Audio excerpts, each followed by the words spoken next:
자, 우리 그 개혁교육 예배에 대하여 거기 개혁교육 예배에 관하여 그쪽입니다. 그러니까요. 그 공예배 설교가 아니라 개혁교육 예배에 관하여 거기에서 첫 번째 개혁교육 예배를 위한 가이드 그 부분을 오늘 제가 이 말씀은 아까 그 설교한 것이 아니고 지금 호주 자유개혁교회에 있는 그 론세스터에 목회하시는 브래드네프 목사님, 이때 당시에는 2007년도에 클라리온의 잡지에 넣었을 때는 캐나다 개혁교회에 있었습니다. 그분이 한 것을 제가 잠깐 번역했고, 이것을 그대로 설교하기보다는 우리가 하고 있는 우리 상황 여기에 맞게 약간 변색해서, 그러나 이 내용을 거의 비슷하게 하면서 말씀을 드리겠습니다. 삶 전체가 예배라는 말을 종종 하는데 맞는 말입니다. 하나님께 예배하기 위해서 구원받았고 주일에 2-3시간 예배하는 그 이상이어야 된다는, 그래서 우리가 삶이 예배다, 예배하는 삶이다, 그래서 거룩한 산제사도 드리자 말을 하잖아요. 이상해야 한다는 것은 의문의 여지가 없습니다. 하나님의 백성이 공예배로, 여기서 공예배는 어떤 의미라고 했죠? 공동의 예배, 한 사람 개인의 예배가 아니라, 공식적인 예배가 아니라 공동의 예배, 많은 사람, 퍼블릭, 함께 모이는 것은 특별한 것입니다. 하나님이 다른 곳에서는 없는 방식으로 예배에 함께 모인 신자 가운데 임재, 이게 굉장히 중요합니다. 공동의 예배 때 하나님께서 임재하신다, 함께 하신다, 존재하신다, 거기에 현존하신다, 예배할 때. 그러니까 지금 하나님이 여기 계신다는 것이죠. 구약에서 하나님이 지성소에 특별한 방식으로 임재하셨듯이, 임하여 계셨듯이, 오늘날에는 하나님 백성들이 공예배로 모일 때 특별한 방식으로 임재하십니다. 이것은 회중이 모인 공예배가 매일 신자들이 하나님께 예배하는 것과는 아주 다른 독특한 특징이 있다는 것입니다. 그러니까 여러분들이 매일의 삶이 예배일지라도 그때 하나님께서 임재하시는가? 그렇지는 않습니다. 언제 임재하시는가? 지성소에 임재하시거든요. 마찬가지로 하나님께 예배하는, 이 주일에 예배하는 이 시간, 이 공적 예배, 공동으로 모였을 때 하나님이 임재한다. 그래서 어떤 분들은 가정 예배라고도 하지 말자, 그냥 가족이 경건의 시간 이렇게 하지, 예배라고 하면 어떻게 됩니까? 교회 안 올 거 아닙니까? 뭐 가정에서 예배 드리는데 뭐 여기 힘들게 와? 그래서 가정 예배라고 하지 말자. 그냥 가족 경건이 또는 가족 그냥 모임 이렇게 하자라는 말도 합니다. 왜냐하면 공예배는 독특한, 바로 하나님의 임재라고 하는 다른 예배와 달리 독특한 것이 있기 때문에 그렇습니다. 너무나 독특하고 중요하기에 연속적으로 올리는 이 글에서 저는 우리 개혁교회 예배를 세세히, 그러니까 하나하나 살펴보고자 합니다. 아주 중요합니다. 왜냐하면 여러분들도 어떤지는 모르겠습니다만은, 저도 어렸을 때부터 교회에 예배에 참여하고 또 신앙생활 했지만 왜 예배 순서를 이렇게 하는지 알지 못했습니다. 부끄럽게도. 그냥 주보에 그렇게 써있고 그냥 그렇게 하는가 보다. 왜 목사님이 처음에 시작할 때 왜 저 말을 하는지, 왜 땅땅땅 뭐 종을 치는지 왜 하는지 전혀 몰랐습니다. 왜 예를 들면 찬양대가 있는지도 모르고, 왜 찬양대가 왜 하는지, 왜 축도를 하는지 전혀 몰랐습니다. 사실 부끄럽게도 신학교 다닐 때도 몰랐어요. 그러다가 개혁교회 예배에 여기 보면서 이렇게 하는, 왜 이렇게 하는 거구나 하는 것을 제가 깨닫게 되었습니다. 그래서 저도 저 자신이 부끄럽지만 여러분들도 저와 같은 상황일 분들이 있을 것이다. 물론 그 의미를 알고 예배하는 분도 있을 것입니다. 그런 의미를 알고 예배하신 분들은 오늘 그것이 맞는가 확인하고, 그게 맞으면 잘하고 있는 것이고, 또 몰랐다면은, 저처럼 몰랐다면은 오늘 이렇게 몇 차례에 걸쳐서, 한 달 정도에 걸쳐서 이 순서를 다시 한번 확인할 때 우리 교인들 알겠지만 교정하시고, 또 예배의 각 요소가 참 의미가 있구나. 그래서 그 의미를 생각하면서 어찌하든지 우리가 예배 가운데, 하나님의 임재 가운데 하나님께 바르게 예배하는데 도움이 되기를 바랍니다. 이를 통해 매 주일 함께 모일 때 왜 모이고 무엇하기 위해서 모이는지를 알아야겠습니다. 이것이 단순히 전수받은 전통이기 때문에 모이는가? 우리가 하는 예배에 성경적 기초, 기반이 있는 것인가? 다른 배경의 교회들이 현저하게 다른 방식으로, 우리나라 같으면 복음주의 교회들이 우리와 다른, 현저하게 다른 방식으로 예배하는 것을 보면서 이것이 단순히 예배 스타일의 문제인가? 스타일이, 목사님의 취향이 다른 것인가? 예배의 스타일이 다른 거의 문제인가? 아니면 그것이 아니면 더 그렇게 하면 더 위험한 무엇이 있는가? 이것을 우리가 생각해 보자는 것입니다. 그래서 개혁교회를 형성하는, 예배를 형성하는 두 가지 원칙은 알아야겠다. 첫 번째 원칙이 이 규정적 원칙입니다. 굉장히 중요한 거예요. 규정적 원칙. 규정이라는 게 뭡니까? 정해져 있는, 규칙으로 정해져 있는 원칙을 알아야겠다는 것입니다.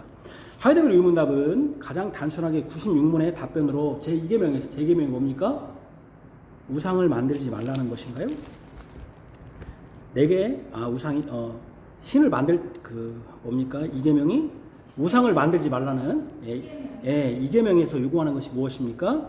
우리는 어떤 식으로도 하나님 형상을 만들어서는 안 되며 하나님께서 그분의 말씀으로 명령하신 것이 아닌 다른 방식으로 예배해서는 안 된다는 것입니다. 우상을 만들지 말라는 것이. 이는 하나님의 백성이 공예배를 위해 회중이 모일 때 오직 하나님의 말씀만이 그 예배를 결정할 수 있다는 것입니다. 이거 아주 중요하죠. 하나님 말씀만이. 왜 이게 항상 하는 얘기지만 왜 중요합니까?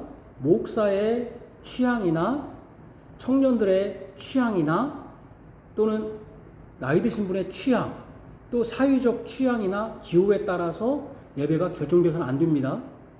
뭐만 결정할 수 있습니까? 하나님 말씀만이 회중으로 모일 때 예배를 결정할 수 있는 키포인트는 하나님 말씀만입니다. 어떤 것도 되어서는 안 됩니다. 우리는 하나님 말씀을 첨언이 뭡니까? 첨가하는 거죠. 다른 걸 넣는 거, 첨사, 빼버리는 거죠. 할 수 없습니다. 벨지 신앙고백서는 성경의 충족성과 하나님 백성의 예배의 관계를 강조합니다. 신앙고백서가 성경과 관련해서 말씀할 때 하나님이 우리에게 요구하시는 전체 예배 방식은 성경 안에 길게 쓰였다고 말씀합니다. 그러므로 누구라도, 심지어 사도라도 우리가 지금 배우는 성경이 아닌 다른 것을 가르치는 자는 불법이라고, 그러니까 바울이 그렇게 얘기했죠. 벨지 신앙고백서 7장. 이 원칙이 예배의 규정적, 그러니까 규칙으로 정하는 원칙으로 알려진 것입니다. 물론 이것이 개혁교회와 성경적 예배 원리로서 설명될 수 있습니다. 이 원칙이 개혁교회가 카톨릭교회와 루터교회와 구별시키는 주요한 요인 중에 하나입니다. 로마 카톨릭은 예배와 관련해서 성경이 명령한 것을 첨언하고 첨삭하는 데 교회가 자유롭다고 믿습니다. 그러니까 카톨릭 교회는 교회가 예배에 관련해서 결정하는 것은 말씀이 아니라 누가 결정하는 겁니까? 교회가 결정한다는 겁니다. 그래서 교회가 어떤 것을 넣을 수도 있고 어떤 것을 뺄 수도 있다. 넣은 것은 뭡니까? 마리아 숭배 같은 건 넣어버렸죠. 그러죠? 뺀 건 뭡니까? 그렇게 하니까 우상 숭배하지 말라는 거 빼버리는 것이죠. 예를 들면 그런 것이죠. 그러니까 첨삭하고 넣을 수도 있다는 걸 누가 결정해요? 하나님의 말씀이 아니라 교회가 결정할 수 있다는 것입니다. 우리는 그러면 교회가 결정할 수 있습니까? 없습니까? 결정할 수 없다는 거예요. 교회가 결정할 수 없고 교회가 결정할 수 없으니 목사가 결정해도 안 되고 또는 당의 교회가 말하자면 당의 교회가 결정해도 안 되고 무슨 학생들 하나 이것이 결정하면 안 됩니다. 우리는 하나님의 말씀만이 결정해야 됩니다. 루터교회는 주어진 예배 절차가 성경에서 금지되지 않았다면 그것을 허용해도 된다고 믿습니다. 이게 굉장히 중요합니다. 우리가 지금 사실 지금 루터교회처럼 복음주의가 합니다.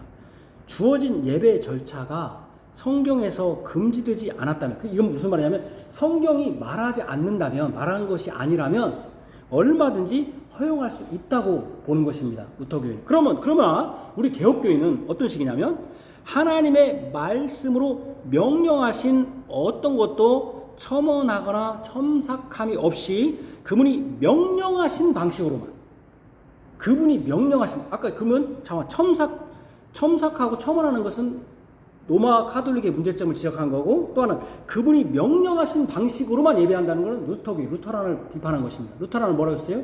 성경이 말하지 않는 것이라면, 야 이거 허라고 한 것이 아닌 것이라면 그냥 너희들이 마음대로 할 수 있다. 근데 우리는 그렇게 하는 것이 아니라 뭡니까? 개혁교회는 하나님 말씀한 것만 하라는 거예요. 말씀하지 않았다면 누타라는 할 수도 된다. 근데 우리는 아니다. 하나님이 말씀한 것, 명령한 것만 하라는 것이 우리 개혁교회의 입장입니다.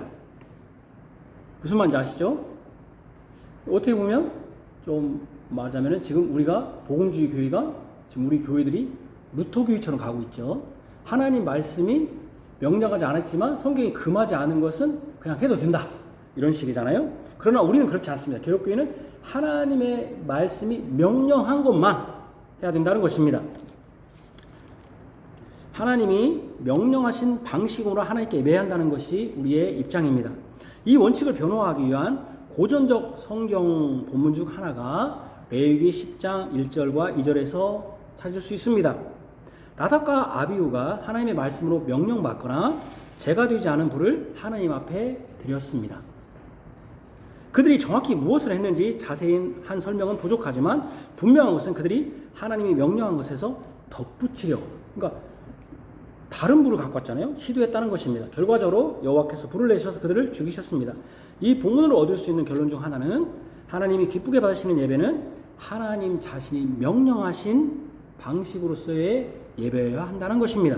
이 원칙을 실행하고자 할 때 두 가지 요건을 염두에 둬야 되는데, 첫 번째는 성경이 예배에서 주어진 절차를 명령할 수 있는 다른 방식들과 관련됩니다. 그것은 이것을 하라, 저것을 하라와 같은 직접적 명령이 필요한 것은 아닙니다. 때때로 성경은 우리에게 따라야 할 어떤 모범을 줍니다.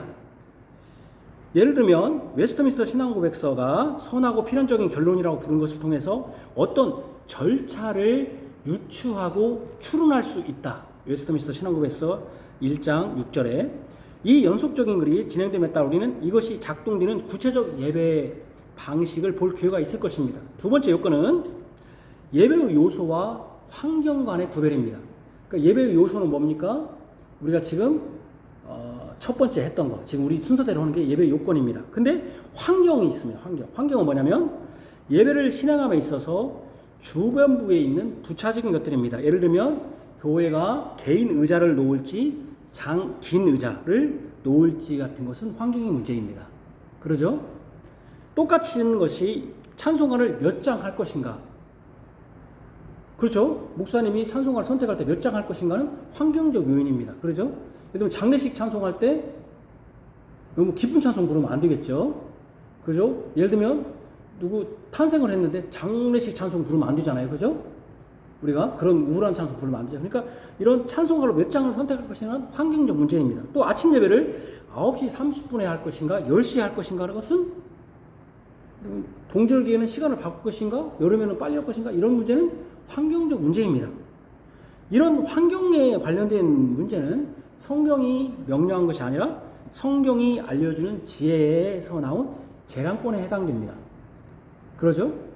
그러니까 우리는 뭡니까? 환경의 문제는 자유로울 수 있습니다. 이런 환경적 문제는. 그러나 다른 문제, 규정적인 문제가 있다는 거예요. 다른 문제. 그것은 내가 재량권을 행사하면 된다, 안 된다? 안 된다는 것이죠. 그 문제는.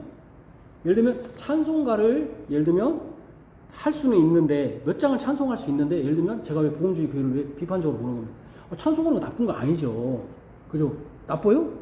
근데 왜 그렇게 찬송하는 것입니까?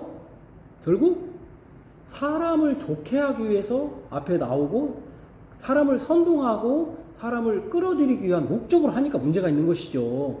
우리가 시편 찬송가 불러도 되는 것이 근데 한 번 불러도 되는데 막 두세 번 부르는 이유는 왜 그런 것입니까? 반복함으로써 사람의 감정을 끌어들이는 목적으로 하나님을 향한 게 아니라 사람을 연출하고 조작하려고 하는 게 문제가 아니겠습니까? 그죠? 그러니까 우리가 이 환경적 문제는 재량으로 우리가 재량권에 맡기자. 그러나 규정적으로 하는 것은 함부로 건들면 안 된다. 그 문제는 정해져 있으니까 법에 정해져 있는 것을 함부로 하면 안 되잖아요. 그죠? 그렇게 해서는 안 된다. 개혁교회 예배 원칙은 예배 요소에 적용될 뿐 환경에 적용되는 것은 아닙니다. 환경에서 우리는 자유로울 수 있습니다. 예를 들면 눈이 많이 왔어요. 그럼 어떻게 해야 됩니까? 우리가 예배를 못 할 수도 있는 거죠. 주일날. 그날은 우리는 그런 게 해당이 안 되지만 예를 들면 캐나다 같은 경우는 눈이 막 엄청나게 온단 말이에요. 움직일 수가 없어요. 우리가 코로나 때 어떻게 됐습니까? 도저히 막 예, 어쩔 수가 없잖아요. 그럴 때는 잠시 모이지 못하는 것이 이런 재량권의 문제예요. 그러나 예배할 때는 환경의 문제지만 예배할 때 규정적인 것은 있다는 것입니다. 두 번째, 이 두 번째가 굉장히 규정적인 것인데 굉장히 중요한데 개혁교회 예배 원칙을 따라야 하고 성경은 예배에 있어야 할 요소들을 제공합니다. 그러면 이 요소들이 어떻게 구성됩니까? 여기서 또한 성경은 소위 언약적 구성 원칙이라는 형식으로 도움을 줍니다. 언약적 구성 원칙. 언약적. 성경의 모든 언약 안에는 언약에는 두 편이 있습니다. 언약은 약속이니까 즉 하나님과 그의 백성입니다. 구약에서 성막과 성전에서 제사장들이 제사할 때 제사장은 여호와와 이스라엘 백성 사이에 중보자로 있었습니다. 그러니까 봐봐요. 언약의 당사자가 있습니다. 당사자 누굽니까? 하나님이 있고 그의 백성이 있습니다. 그 두 사이에 누가 껴 있습니까? 제사장이 껴 있습니다. 중보자 역할을 했던 것이죠. 그러니까 예배는 누가 합니까? 제사장이 하지만 제사장이 중보자 역할로서 합니다. 근데 하나님이 있고 누가 있습니까? 백성이 있고 바로 가지 않습니다. 바로 못 갑니다. 누가 있습니까? 제사장이 있습니다. 그러면 이 시대는 어떻게 됩니까? 하나님이 있습니다. 자, 그의 백성이 있습니다. 지금 있잖아요. 하나님이 지금 여기 임재해 계십니다. 여기 있다고 우리가 믿어야 됩니다. 만약에 그렇지 않으면 우리는 그냥 허공에다 지금 예배하고 있는 거예요. 하나님 우리 예배를 받으시고 하나님 여기 계십니다. 이 공예배 중에. 그러면 그의 백성이 있습니다. 그때 우리는 바로 하나님께 나아갈 수 없습니다. 구약에서 누가 있었습니까? 그러면 누가 있습니까? 가운데 예수 그리스도. 그래서 우리가 예수 그리스도를 의지해서 기도하고 찬송하는 것입니다. 중보자를 의지해서. 근데 예수 그리스도가 있어야 되는데 지금 누가 있습니까? 복음주에는. 아니 목사가 있죠. 당연히. 누가 있습니까? 거기에. 누가 끼려고 합니까? 계속. 찬양 사역자들이 끼려고 그러고 그러죠? 그러죠? 그 사이에 거기에 끼려고 자기들이 조작을 하는 거예요. 사람들의 마음을. 율동하면서 막 조작하고 앰프가 껴가지고 조작하려고 하는 거예요. 사람 마음을. 그래서 어떻게 그것을 고양합니까? 여러분들이 난 죄의식이 없는데 계속 죄의식을 만들기도 하고 때는 막 기쁘게 만들기도 하고 막 조작하는 거예요. 예수님이 할 일을 자기들이 하려고 하는 것이죠. 아주 위험한 생각이죠. 그죠? 어쨌든 두 편이 있다는 거예요. 그래서 구약에서 성막과 성전에서 제사장이 제사할 때 제사장은 여호와와 이스라엘 백성 사이에 중보자로 행합니다. 어떤 점에서는 제사장이 하나님을 대리합니다. 어떤 면에서는 다음번에는 또 제사장은 누구를 대리합니까?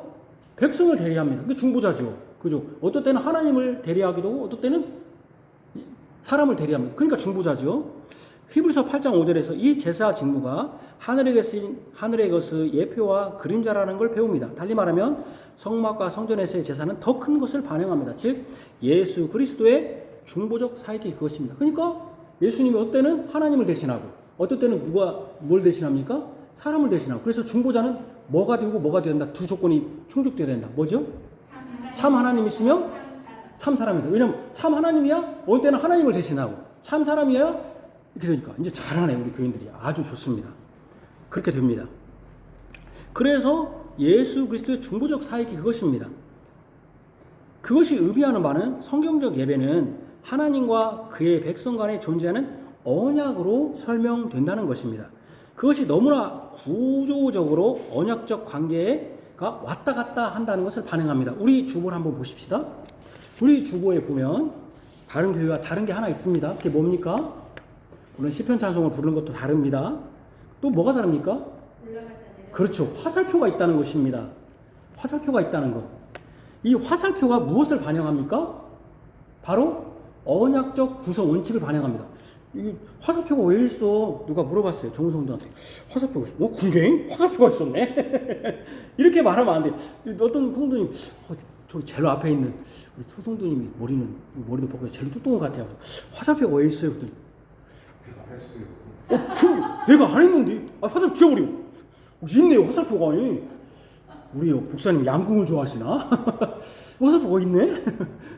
지워버려요. 지워버려요. 없다고 생각하세요. 그냥 왜 이렇게 아무것도 없이요. 그게 아닙니다. 왼쪽도 가고 오른쪽도 가야 되는. 그러니까요. 그러니까 이게 무슨 이게 뭔 드라이브도 아니고 이 화살표가 바로 2단도 아니고. 네, 화살표가 이게 바로 언약적 구성 원리. 이 언약을 표시한 것입니다. 언약을 화살표가 봐봐요. 언약적 관계는 뭐냐? 왔다 갔다 반영한대요. 왔다 갔다는 어떻게 왔다 갔다 하는 겁니까? 어떤 때는 하나님이 우리에게 말씀하시고 또 우리도 뭡니까? 하나님께 올려드리고 왔다 갔다. 그래서 제가 여러분들에게 있죠. 옛날에 우리가 하나님께 상달되도록 하는 것은 뭔 말이에요? 하나님 지금 어디 계시다? 하늘에 계시니까 저 멀리 있는데 목소리가 들려야 말이지. 그러니까 뭐가 더 강조되겠어요? 지성이면 감천인 거야. 저 멀리 있으니까. 그러니까 막 하나님께 상달리려고 하니까 막 찬송하는데도 괜히 막 울고 불고 막 해야 돼. 폼을 재야 돼. 왜? 하나님께 상달돼야 되니까. 상달이 아니에요. 하나님은 저 멀리 계신 분이 아니에요. 하나님 어디에 계어 지금? 지성소에 하나님이 임재하듯이 공립의 이 가운데 지금 하나님이 여기 계신단 말이에요. 하나님은 영이시기 때문에. 하나님은 영이시니 예배할 때가 오느니 신령과 진리로 예배할지나 할 때 예배할 때 하나님이 신령과 진리로 여기에 계신단 말이에요 지금. 근데 우리 복음주의 교회는 하나님 어디 계신다고 생각해요? 저 위에 있는 거예요 지금 하나님이. 그러니까는 지성이면 감천이라는 식으로 생각을 하는 거예요. 그리고 나는 하나님 저 위에 계시 하나님 가만히 앉아 계셔. 그러니까 나는 계속 1시간 동안 막 올려만 드리는 거야. 그게 뭐고 똑같은 거예요. 제사가 그런 식이잖아요. 제사가 옛날에 우리 이 제사가 구약기 제사를 말하는 게 아닙니다. 우리 제사 드릴 때 뭐예요? 요 신이 왔는지 몰라. 돼지머리 잡고 신이 왔는지 모르지만 그 사람들이 경건을 가지고 막 제사를 하는 거야. 언약적 공성관계가 없어. 하나님이 왔다 갔다 하는 게 없단 말이에요. 하나님이 왔다 갔다 한다면 하나님과 우리가 지금 그걸 교제한다. 관계 맺으신단 말이에요. 얼마나 좋습니까? 여러분들이 독백하듯이 막 하는 것과 내가 말을 하면 하나님이 들어주시고 또 나에게 말씀하시고 하나님 찬송하면 또 우리에게 말씀하시면 하나님과 지금 우리가 계속 대화하고 하나님과 계속 여기서 관계를 맺고 있다는 것이 만약에 그렇게 맺지 않으면 하나님은 뭐가 되는 것입니까? 세상에? 뭐가 되는 거예요? 예? 예? 예? 우상 박수 한번 쳐줘. 1년에 다 지금 처음으로 여러분들이 아무 말도 못하고 지금 벙어고 앉아있는데 우상이 되는 거예요. 우상은 뭐예요? 나는 열심히 하는데 나 예배를 받은 이 제사를 받으면 아닌가 몰라. 왜? 우상은 말을 못해. 그러니까 만약에 지금 우리가 그런 식으로 예배를 하면은 뭐가 되는 거예요?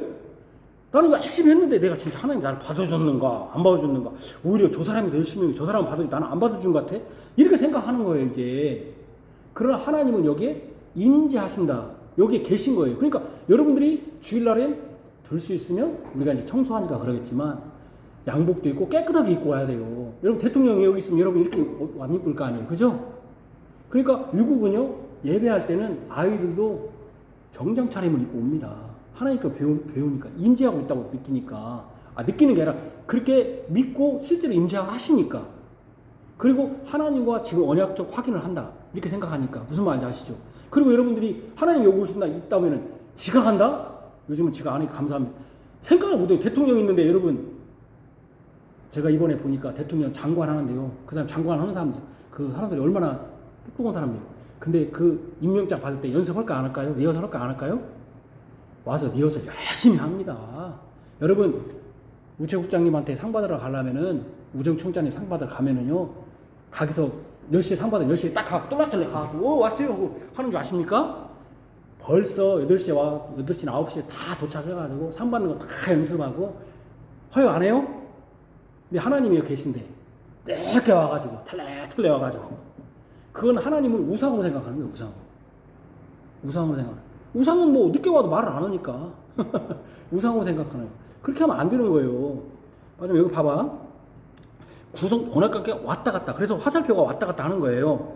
우리 화살표에 위로 향하는 것은 누가 하는 거예요? 사람이 하나님께 높여드리는 거예요. 그리고 아래로 향하는 화살표가 그건 뭐예요? 하나님이 우리에게 내려주시고. 그러니까 제가 봐봐요. 높이고 아래, 지금 내가 좀 높인 것부터 했지만 사실은 예배의 부름은 사실은 높인 것보다는 높인 것과 낮춘 것이 같이 있죠. 우리의 도움 어디서 옵니까? 라고 하나님이 물어보면 우리의 도움은 천지를 도우시는 하나님께 있습니다 라고 처음에 왔다 갔다 하는 거죠. 그러면 주님께서 복을 내려주시는 것이죠. 그죠? 이렇게 되는 것이죠. 그래서 예수 그리스도의 중보적 사역을 통하여 우리는 하나님께서 우리에게 말씀하심을 듣는 특권을 누리고 우리 또한 하나님께 말할 수 있는 특권. 우리가 하나님께 말할 수 있는 특권이 뭐예요? 하나님 우리에게 말씀하시는 건 설교야. 그럼 우리가 하나님께 말할 수 있는 특권은 뭐예요? 우리도 말하잖아요. 뭐예요 그게? 기도잖아요. 박수 한번 쳐요. 이렇게 아무도 모르는데 아시는 분은 예? 기도예요. 기도. 예? 기도. 하나님이 말씀하시는 거 뭐예요? 그러면 하나님이 일방적으로 하나님이 말씀하시는 거? 설교. 이건 박수 안 쳐도 돼요. 2명이나 얘기했잖아. 그렇잖아요. 근데 지금도 말을 못하는 분들이 있어요. 확 앞에 있는 분들이 공부 잘하는 사람도 보이는데 요즘은 앞에 있는 분들이 공부를 못하더라고. 그러잖아요. 그리고 말씀하시면 봐봐요. 찬송 올렸고 하고 그 다음에 예배가 끝나면 우리가 어떻게 합니까? 바로 감사 기도를 하죠. 하나님께 올려드리죠. 그죠? 그러니까 이렇게 올리고 내려가고 하는 게 다 뭐예요? 왜 왔다 갔다 하는 거예요? 우상은 그냥 말을 못해.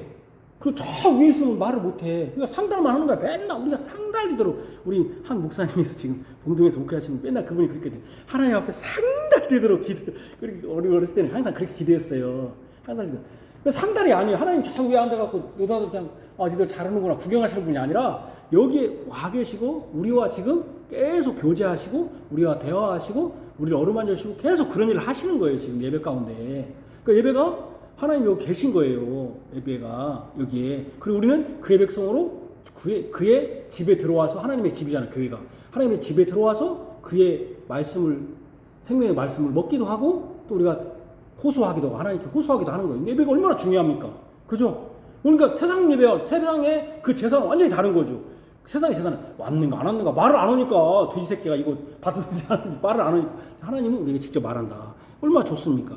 이 원칙으로부터 우리는 하나님의 명령하신 여러 다른 예배 요소들을 하나님이 사람에게 말씀하신 요소들과 사람이 하나님에게 말씀하는 요소들로 나눕니다. 그죠? 두 가지로 나누잖아요.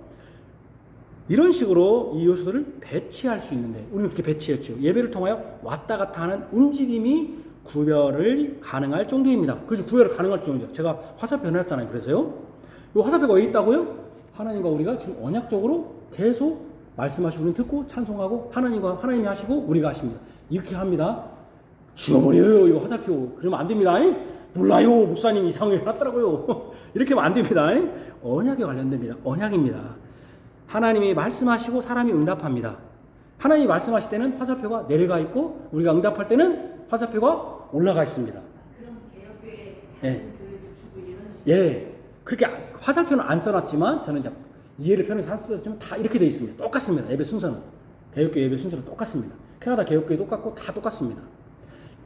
단지 찬송가를 몇 장을 부르냐 또는 찬송가를 한 곡 더 부르냐 늦게 부르냐 이 정도 차이지 거의 똑같습니다. 그래서 저는요 제가 복음주의 교회가 말씀 게 지금 타락했던 것이 옛날에는 그래도요 합독적 교회는 어디 가도 예배 수가 똑같아요. 농촌에 가나 도시나 가나 똑같았어요. 그죠? 근데 지금은 찬송도 틀려요. 이제 옛날에는 그래도 우리가 찬송은 같이 하자고 그래가지고 옛날에 합동 찬송 합동 측에서만 쓰는 찬송가가 따로 있었어요. 그럼 우리가 되겠냐? 감리교회도 우리 같이 하자고 새 찬송가도 태찬송가에서 또 만들었는데 이제는 이 찬송가를 안 써버려. 그래갖고 가면은 찬송가도 몰라, 복음성가도 몰라. 이제 이것은 잘못된 겁니다. 같은 합동칙이라면 복음성가를 하더라도 똑같은 복음성가를 불러야 되고 찬송가더라도 똑같은 걸 해야 되고 예배 순도 똑같게 해야 돼요. 같은 합동칙이면. 그죠? 그러잖아요? 대한민국 법이 똑같이 할 거 아니에요.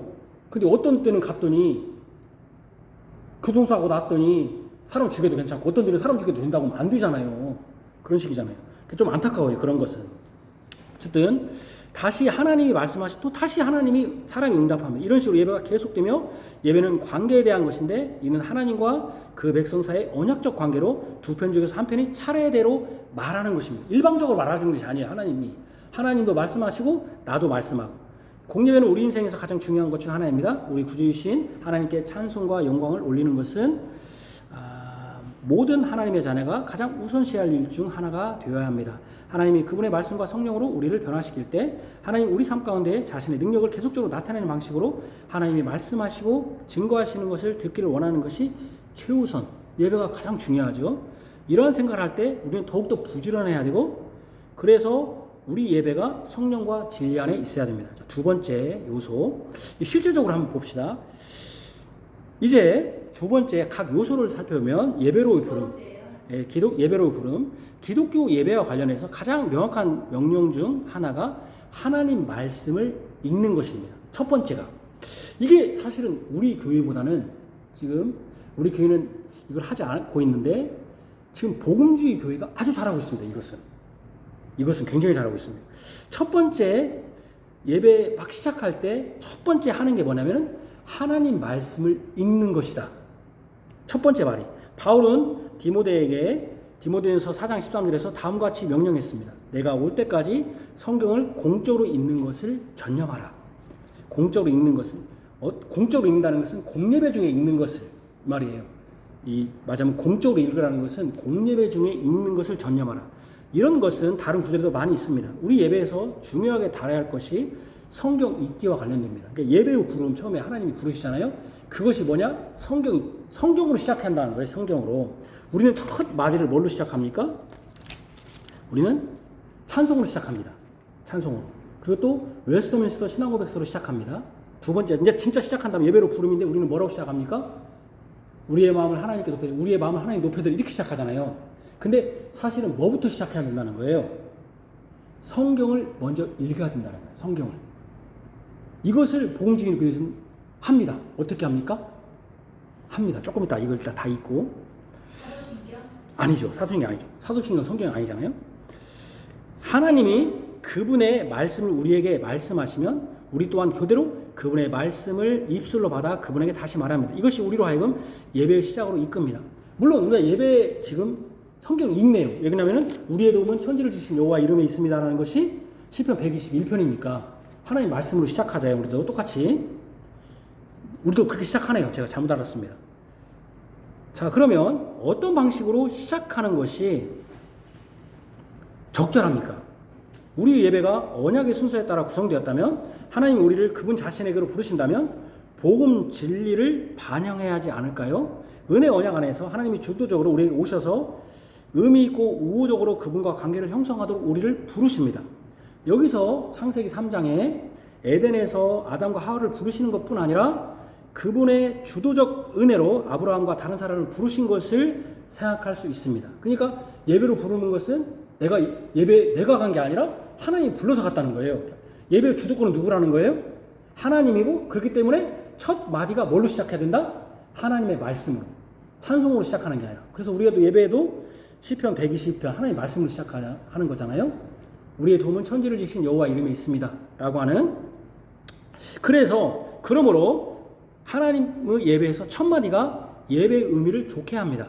적절한 성경 본문 시편을 읽음으로써 하나님께서 은혜롭게 그의 백성을 자신이 계신 곳으로 부르십니다.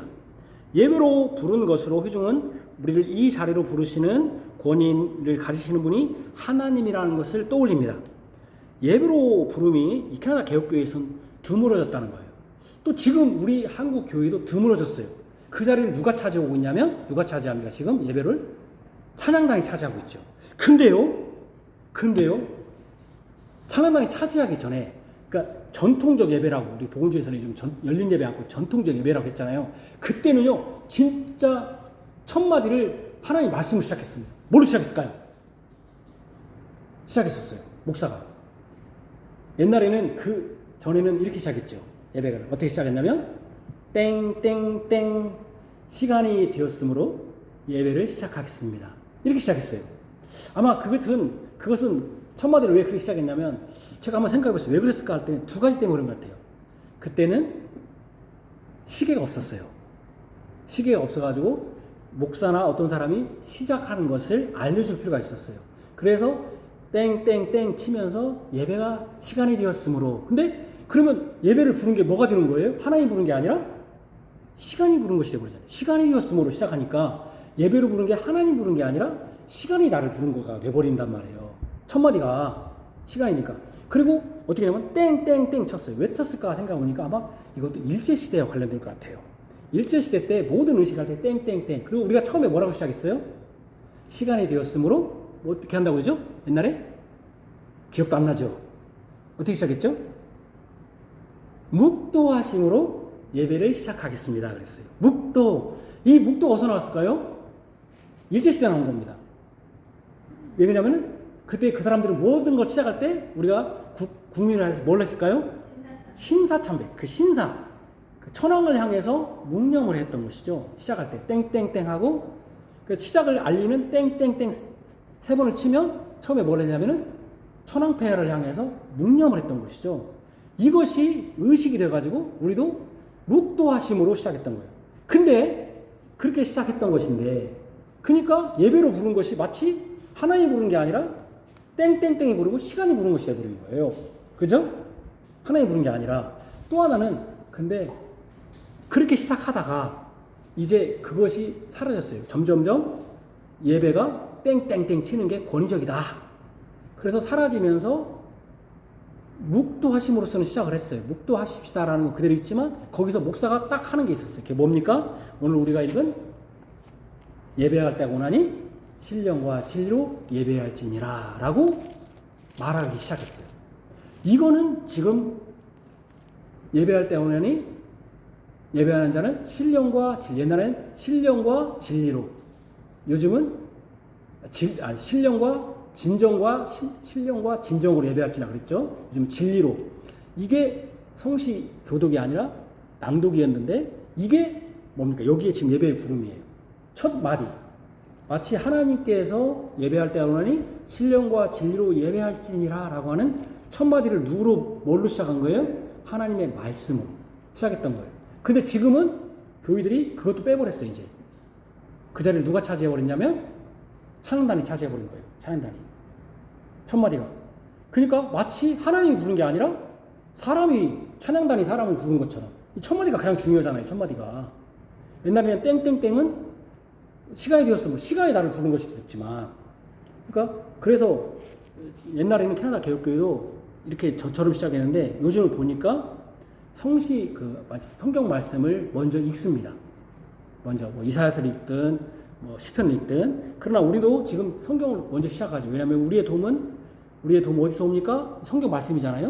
이렇게 시작하는 거죠. 그래서 뭡니까? 하나님께서 우리를 부르신다. 그래서 우리의 대다수의 교회는 하나님의 백성이 첫 번째 말 소위 복음 서약이라고, 우리의 도움은 뭐뭇에 있습니다. 우리의 도움은 천지를 지신 여호와 이름이라고 합니다. 어떤 곳에서는 예배의 부름이 우리의 마음을 하나님께 높입시다. 우리 교회에서는 뭐라고 합니까? 지금 우리 교회 말고 복음주의에서는 지금까지 잘하고 있었죠.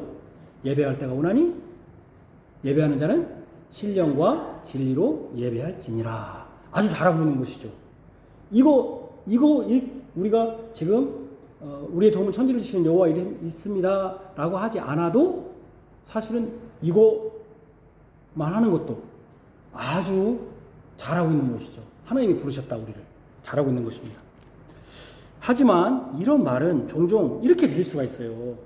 땡땡땡이 뭐예요? 뭐라고 생각할 때 우리가 이제 예배 시작합니다. 또는 묵도하시겠습니다. 예배 시작합니다. 또는 신령과 진리로 예배할지나 예배 시작합니다. 이게 종종 목사가 하나님을 대신해 진짜로 예배를 부르기보다는 오히려 효중이 일어서라는, 우리로 말하면 예배 시작합니다. 떠들지 마세요.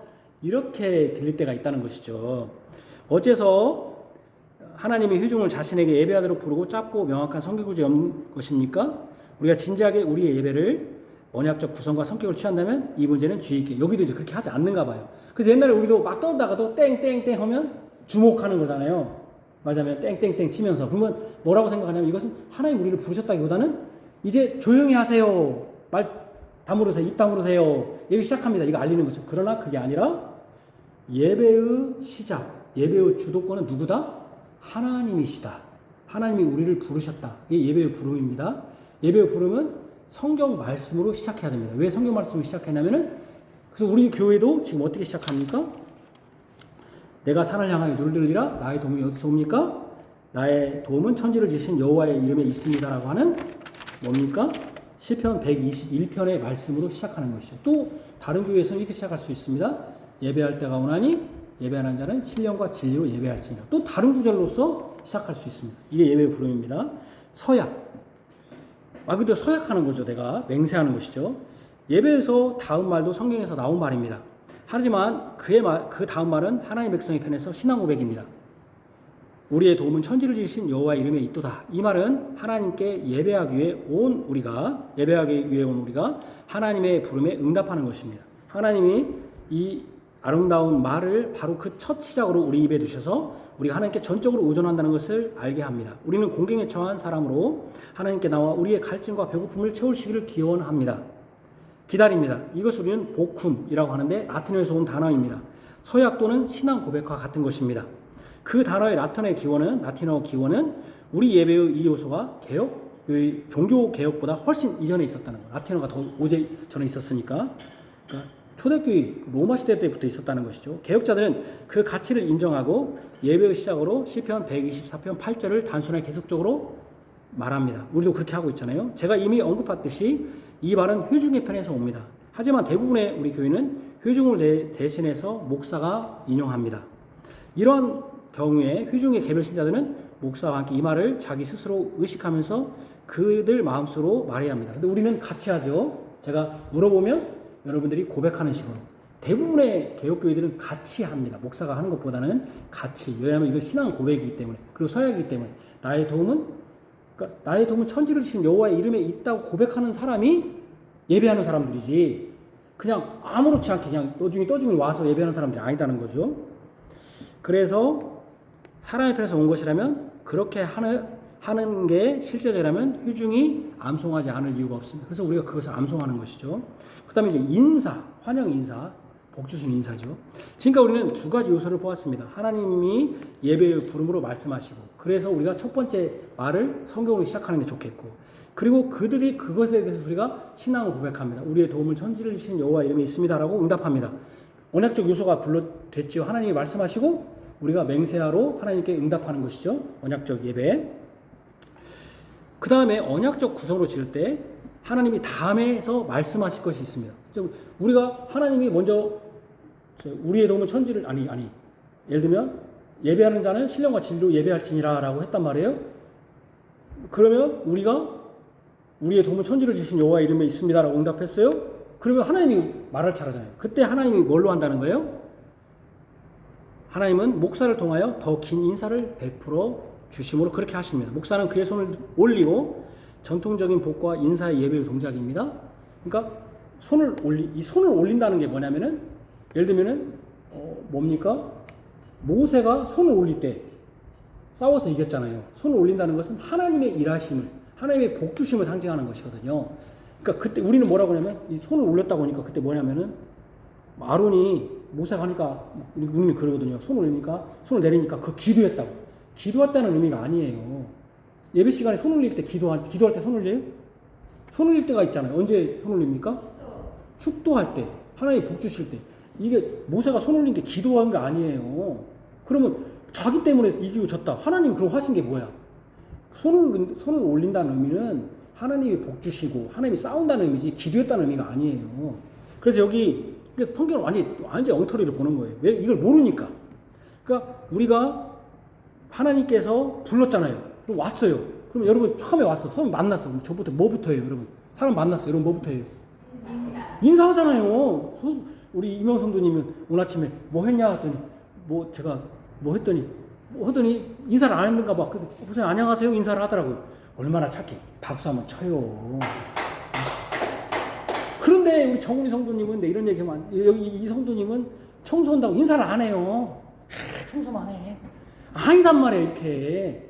그럼 뭐가 없다고 그러단 말이에요. 하나 둘 셋 뭐가 없다고 그래. 다섯 뭐가 없다고 그런단 말이에요. 이명 성도님은 여기 앉아서 피아노 막 치더니 뭘 하다가 이렇게 뭔 얘기 하다가 인사를 하는데 목사님 안녕하세요. 다시 한번 박수 쳐줘요. 얼마나 착하고 얼마나 감사합니까. 인사를 해야지. 인사를 해야지. 인사를. 하나님이 불렀잖아요. 하나님이 불렀는데 쌩까면 안 되잖아요. 자기가 불러놓고 기분 나쁘잖아요. 소송동이 불렀어. 누굴 불렀는데 그것도 낮은 사람이 불렀는데 하나님이 얼마나 감사합니까. 불렀는데 자신이 먼저 우리에게 인사를 베풀었죠. 얼마나 감사합니까. 여러분 대통령실에 왔는데 대통령이 우리가 먼저 인사하는데 대통령이 먼저 인사하면 감사합니까? 안 합니까? 그죠? 불렀잖아요. 하나님이 인사를 하잖아요. 인사한다는 것 자체가 무슨 의미입니까? 하나님이 여기에 있다 없다? 계신다는 거예요. 우리가 하나님 우리에게 인사를 베풀어 주셨다라고 하는 자체가 그러니까 하나님 저 위에 있는 게 아니야. 하늘에 있는 게 아니야. 그러니까 우리가 예배할 때 어떻게 예배하는? 내가 진짜 잠을 자면 안 되고 하나님 앞에 나왔는데 지금 왕시 하는데 잠도 자면 안 되고 그래서 토요일 날 일찍 자야 된다는 거예요. 제가 나중에 목사님 지적하는데 하나님의 그러니까 어쨌든 목사는 그의 손을 올리고 하나님의 말씀으로 인사말이나 환영의 말을 합니다. 여기서 다시 우리는 단순히 하나님의 말씀을 읽어오고 있고 그것을 예배의 적절한 방식으로 이용했습니다. 왜 여러분 우리가 하나님의 말씀을 그대로 할까요? 하나님이 인사하시는 거니까 하나님의 말씀 그대로 하는 겁니다. 내가 인사하시는 게 아니잖아요. 내가 여러분들에게 복 주시는 게 아니잖아요. 왜 제가 여러분 우리가 축복 나중에 그 축복할 때도 다른 교회는 하나님의 사랑과 예수 그리스도의 은혜와 성령의 충만하심이 여기 우리에 막 다른 소리 해요. 왜 우리는 그렇게 하지 않습니까? 그 복을 누가 준다고 믿기 때문에 하나님이 목사가 주는 게 아니니까 목사가 주는 게 아니니까 그러니까 모세가 그때 여러분 손만 들고 뭐 했어요? 한 거 있어요 없어요? 아무것도 없잖아요. 자기가 한 게 없어요. 왜 손만 들었겠습니까? 하나님이 하셨다는 것이거든요. 그게 내가 막 기도해가지고 거기서 기도한 게 아니에요. 손만 들은 것이지. 어쨌든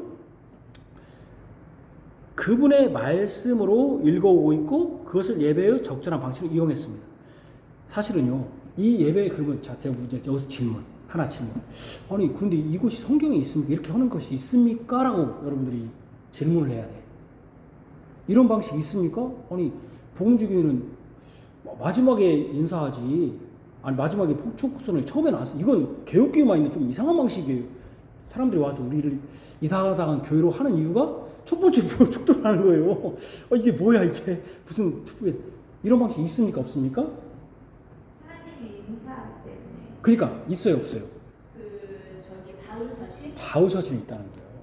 바울서신에 항상 처음에 인사를 하잖아요. 물론 서신이기 때문에 인사도 하지만 있었다는 거예요. 그 다음에 마지막에 인사했다는 거예요. 하나님이 처음에 딱 그 다음에 또 있었다는 거예요. 자 봐봐요. 처음에 딱 만났을 때 자 부활하신 다음에 여자들을 만났어. 처음에 뭐라고 했어요? 평안하뇨. 평안하뇨가 뭔 말이에요?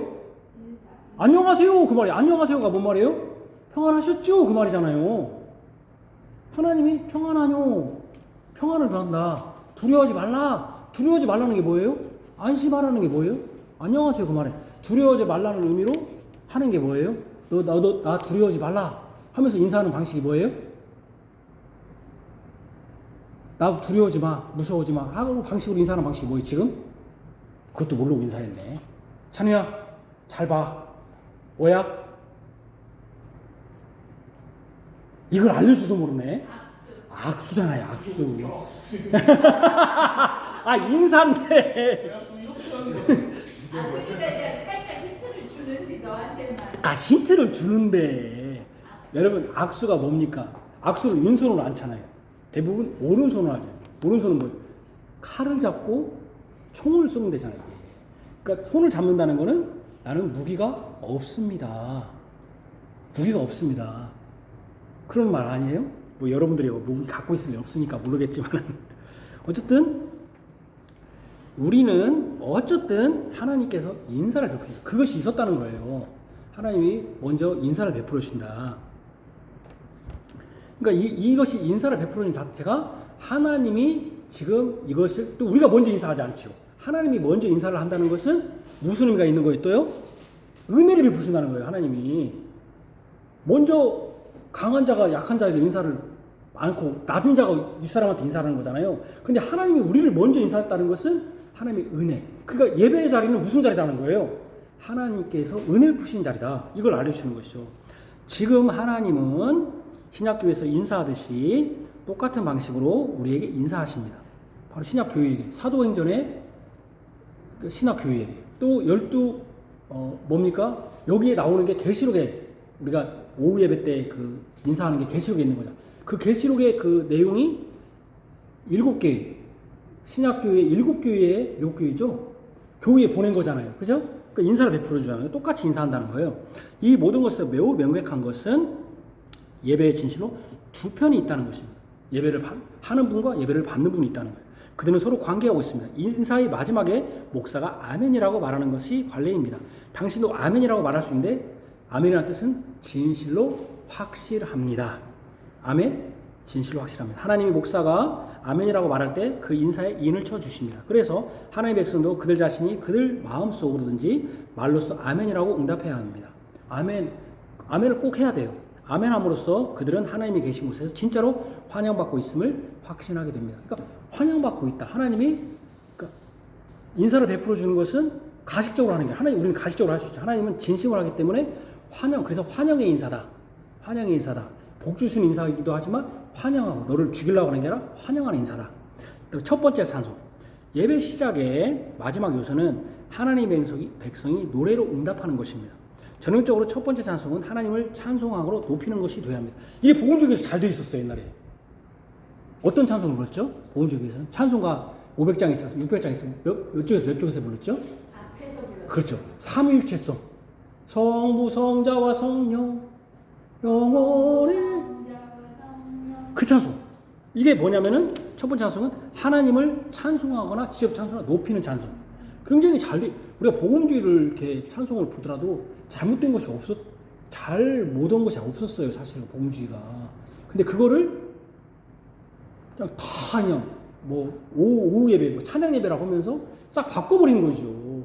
사실은 성부, 성자와 성령, 그 다음에 50장 이런 찬송들이 있었잖아요, 우리가. 그런 찬송들은 하나님을 직접적으로 찬송하는 것이죠. 그죠? 직접적으로. 좋은 찬송들이 많았어요. 그것이 하나님을 높이는 것입니다. 왜냐하면 하나님께 나아가니까 하나님을 직접적으로 찬송하는 게 해야죠. 왜냐하면 하나님께 나아가는 것이니까. 그렇게 함으로써 하나님의 백성이 예배의 남은 부분을 준비합니다. 왜? 첫 번째 찬송이 하나님을 찬송한다는 것은 내가 이 예배를 하는 것이 누구를 높이는 거다? 하나님을 찬송한다. 예를 들면 여러분 국군의 날이야. 자, 국군의 날은 누구를 가장 먼저 칭송해야 돼요? 군인들, 현지 군인들, 또 죽은 군인들. 근데 어떤 사람은 그거 하지 않고 자기 자신 대통령을 찬양해. 말도 안 되는 짓을 하는 것이죠. 그죠? 장애인 날 축사를 갔어, 제가. 첫 번째로 누가를 해야 돼요? 장애인들을 먼저 여러분들이 얼마나 고생이 많으십니까? 해야지. 딴소리만 하고 있네. 안 되잖아요. 그러니까 하나님께 예배하러 갔으면 첫 번째는 가장 먼저 하나님 먼저 찬송함으로써 이 예배가 중심이 하나님이고 나는 하나님만 바라보겠습니다. 라고 하는 것을 찬송해야죠. 우리가 물론 그런 찬송을 하지 않지만 첫 번째 찬송 우리가 시편 찬송 쭉 하고 있지만 왜냐하면 시편 찬송 하는 이유는 어떻게 하는 겁니까? 하나님을 내용 있는 그대로 찬송하기 위해서 하는 것입니다. 그러나 우리 찬송가에 그런 찬송을 부르는 것은 굉장히 좋습니다. 그래서 시편과 찬송을 부르는 것은 기독교 예배에서 하나님이 위임하신 부분이기 때문에 논쟁할 필요가 없습니다. 그러면 제가 여러분들에게 물어볼게요. 다시 한번. 아니 이게 찬송이 중요한데 왜 아까 이렇게 앞에 나가는 거 그렇게 안 됩니까? 라고 하는 것은 예배의 규정적 요소가 있잖아요. 순서가 있는데 그걸 다 깨버렸고 그걸 깨버림으로써 첫 번째는 교단이면 같은 교단이면 같게 예배가 똑같아야 되거든요. 근데 예배가 달라져 버렸고 또 하나는 그렇게 하는 목적이 하나님을 찬양하는 게 아니라 사람의 감정을 부추기는 연출이라는 거예요. 연출. 그래서 제가 참 못마땅히 여기라는 거예요. 연출하면 안 돼요. 이 시간은 연출하는 시간이 아니고 여러분들의 말하자면은 하나님과의 관계에서 하나님의 관계가 무너졌다면 회개하고 하나님의 또 관계가 잘 형성되겠다면 복을 받는 시간이지 연출하는 시간이 아니란 말이에요. 이 시간이 연극하는 시간이 아니에요. 연극하는 시간이 이 시간은. 그래서 제가 그런 걸 좀 비판적으로 보는 것입니다.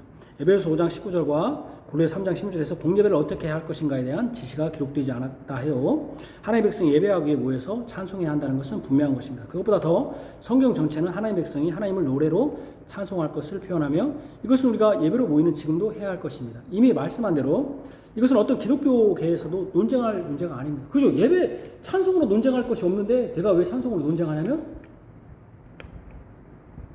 삼일째성 이런 것이 싹 사라져버리고 사람의 감정만 부추긴 찬송을 하니까 우리는 본성적으로 노래하기를 원하기 때문에 노래합니다만 그 바람이 충만하지 않다 해도 하나님이 우리에게 노래하라고 명령하셨기 때문에 노래합니다. 이거 참 중요해요. 내가 노래하는 걸 좋아하는 사람이 있어요. 근데 어떤 사람은 노래하는 거 싫어. 그리고 나 주 안에 늘 기쁘다. 근데 나 주 안에 늘 것이 하나도 없어. 일주일 살아봤는데 그죠? 그러면 하지 말아야 되는가? 그리고 우리 10회장에서 막 울적하고 있는데 나는 기뻐 일주일 동안. 기쁜데 하지 말아야 되는가. 그리고 나 일주일 동안 기쁜데 예수님 와서 뭐 나 죄인입니다. 막 죄인이다 하면 나 듣지 말해.